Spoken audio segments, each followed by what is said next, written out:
Hello दोस्तों, तो आज जाएंगे हम यहाँ हमारी घाटी के सबसे प्राचीन मंदिर बिजली महादेव। तो बोलो हर हर महादेव। तो चलो घूमने चलते हैं। तो चलो। तो ये है रामशिला, जहाँ से रास्ता स्टार्ट होता है। तो हम जाएंगे इसमें। चलो हेलो हेलो हेलो।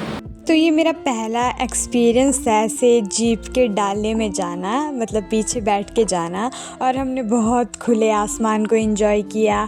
आप यहाँ के लिए बस में आ सकते हो, अपनी पर्सनल गाड़ी, या फिर किसी को स्कूटी बाइक में आना है वो आ सकते हो। रास्ता बहुत अच्छा है। तो हम नीचे से ऊपर पहुँच चुके हैं। तो बाकी की यात्रा हमारी पैदल स्टार्ट होती है। तो यहाँ से हमें जाना है क्योंकि रोड आधे रास्ते तक है और कुल्लू से 20 किलोमीटर दूरी पर है बिजली महादेव। तो ये मेरे दी आगे चल रहे थे चाय का थर्मस हाथ में उठाकर। तो ये काफ़ी देर से चल रहे थे। तो मैं इनसे पूछती हूँ आपको कैसा लग रहा है चल के? कैसा लग रहा है चढ़ के? बहुत अच्छा लग रहा है। बहुत गर्मी लगी, थक भी गए, अच्छा, दर्द भी हो रही है। थोड़ी सी चढ़ाई है रास्ते में, पर अगर आप जल्दी जल्दी जाओगे तो आधे घंटे में, और अगर आप रेस्ट करते करते भी जाना चाहते हो तो आप 1 घंटे 1.5 घंटे में पहुंच जाओगे। तो यहाँ पर हम गए थे सावन के महीने में। तो बहुत से श्रद्धालु भी आए थे यहाँ पर। तो जब जंगल क्रॉस करके आप यहाँ पहुँचते हो ना इस पॉइंट पे, और यहाँ से सामने मंदिर दिखता है ना, तो आधी थकावट दूर हो जाती है रास्ते की, और मन में खुशी आती है कि बस पहुंच गया और सामने ऊपर है मंदिर। तो चलो चलते हैं यहाँ से आगे को। तो जितना खूबसूरत बिजली महादेव के ये स्थान है, उससे कहीं ज़्यादा खूबसूरत यहाँ का इतिहास है, जिसके बारे में आपको मैं आगे बताऊंगी। तो चलो आगे बढ़ते हैं और थोड़ा सा एक्सपीरियंस मेरी बहन से पूछते कि उसे कैसा लगा। फाइनली हम पहुंच गए ऊपर। कैसे लग रहा है शालू ऊपर पहुंच के आपको? बहुत ही अच्छा। हाँ, यहाँ बहुत धूप है, घूंघट तोड़ना पड़ता है। नीचे से ऊपर तक कैसा रहा? मतलब चढ़ाई कैसी है चलने को? बहुत ज़्यादा। अब तो कम हो गई है गाइस, पहले ज़्यादा थी, अब कम। तो हम पहुंच चुके हैं मंदिर परिसर के करीब। तो बात करेंगे यहाँ के इतिहास की।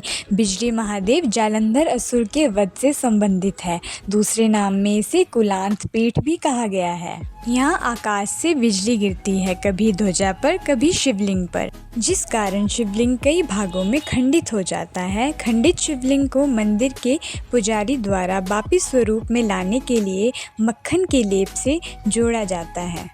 हर साल बिजली गिरने का कोई भी समय निर्धारित नहीं है। ये कभी भी किसी भी समय पिंडी पर गिरती है। आसमानी बिजली से कभी भी जनहानि नहीं हुई है। मान्यता यह है कि यहाँ पर भगवान शिव युगों युगों से तपयोग समाधि द्वारा विराजमान है। तो अब बात करेंगे बिजली गिरने के कारण की। तो एक बार महादेव इंद्र से क्रोधित थे और उन्हें भस्म करने के लिए उन्होंने त्रिनेत्र से अग्नि छोड़ी। तो इंद्र पूरी सृष्टि में भागते फिरे बचाव के लिए, पर जब वो बचाव ना कर पाए तो महादेव के चरणों में आकर गिरे और क्षमा मांगी। और क्षमा मांगने के कारण ऊर्जा स्थिर हो गई जो उनके त्रिनेत्र से निकली थी। महादेव शांत हुए और उन्होंने उस ऊर्जा को समंदर में जाकर छोड़ दिया। उस ऊर्जा के अंश से जालंधर बने, क्योंकि उस ऊर्जा को एक मत्स्य कन्या ने धारण कर लिया था और शिशु के रूप में पनपे। जालंधर का अर्थ है जल ने धारण किया। जालंधर महादेव के अंश है जो क्रोध की अग्नि से पैदा हुए। और खराल वैली के इसी स्थान जो जिया ब्यास संगम पर ऊंची पहाड़ी चोटी पर मथान है, यहाँ पर जालंधर और महादेव के बीच में युद्ध लड़ा गया।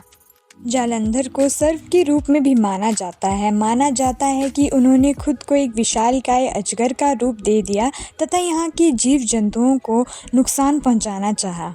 इसीलिए उनका अंत करने के लिए भगवान शिव ने त्रिशूल उनके सर पर गाड़ा, बिजली का आवाहन किया और उनके मस्तक पर प्रहार किया। वर्तमान की पहाड़ी जालंधर का सिर है, जो कुल्लू से होते हुए नगर तक फैला हुआ है। और ऐसा माना जाता है कि बिजली महादेव से रोहतांग दर्रा के उधर मंडी के गोघरधार तक की घाटी कुलांत के शरीर से निर्मित है। कुलांत यानी जालंधर, जिन्होंने सर्प का रूप लिया था। मस्तक पर प्रहार करके उन्हें यहाँ कीलित किया गया, क्योंकि सर्प को हमेशा सर पर मारा जाता है, तो यह उसी का प्रतीक है। और यह दक्षिण से उत्तर की ओर तक फैला हुआ है। बिजली इसलिए गिराते हैं ताकि समय समय पर इसे मूर्छित किया जा सके। पिंडी खंडित होना सब बिना कारण नहीं है। महादेव बिजली को अपने से समाहित करते हुए मंदिर से होते हुए जिया ब्यास संगम पर इसका शमन करते हैं और उस ऊर्जा के पिंड को जो जल ने धारण किया है उसकी फोर्स को शांत करते हैं। इसलिए यहाँ पर आकाश से बिजली गिरती है। तो बोलो हर हर महादेव। बाकी दर्शन करने के बाद फ़ोटो खिंचाने के बाद हम करते हैं अपना लंच एंजॉय, और हम लंच घर से ही बना के लाए होते हैं, तो ये एक हमारे लिए छोटी सी पिकनिक भी हो जाती है। तो बहुत मज़ा आया सबके साथ खाना खाने में, और खाना बहुत ज़्यादा टेस्टी बना था, और खुला आसमान और टेस्टी खाना, और चाहिए क्या। कैसा है? बहुत टेस्टी। और ये घर की थाली बेस्ट थाली, हेल्दी भी और टेस्टी भी। ये अचार तो दो टेस्टी खाना, ऐसा मौसम और खाना। सब खाना खा रहे हैं, परे तक बहुत लंबी लाइन ये। और लंच करने के बाद इस खूबसूरत नज़ारे के साथ मैं करती हूँ चाय इंजॉय। और चाय भी बहुत, मतलब खाना खाने के बाद चाय पीने का मज़ा ही आ गया। अब जा रहे हम घर वापस। अब तो भीड़ भी ख़त्म हो गई,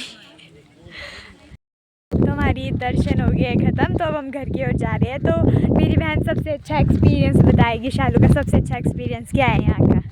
यहाँ आके सुकून मिलता है, शहर की भीड़ से ऐसे यहाँ आके एक शांति सुकून जो भी है, मतलब यही है, जन्नत है ये हमारे लिए। बोलो हर हर महादेव। तो इसके बाद हम सभी चलते हैं घर को, और ये सब जा रहे हैं नीचे की ओर, उतराई करेंगे अब।